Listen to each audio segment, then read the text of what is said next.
Hello tất cả mọi người nghe. Nội thất Di Lan là hôm nay đang đốt cái tủ bếp kiêng cả phụ kiện luôn, bạn lấy giùm tôi do cả phải trang. Mọi người cứ ok thì cứ liên hệ ra file luồng file cho mọi người miễn phí. Ok nghe. Rửa clip.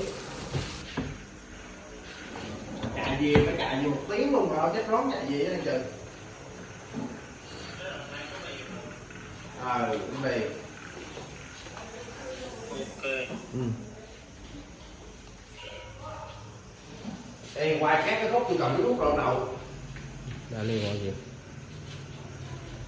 Đã liên quan gì? Tất cả những người.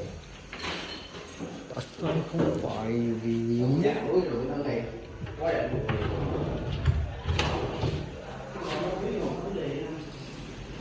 Điếu cặp mình đi đó. chiếu lì bê bên kia. Cái nào?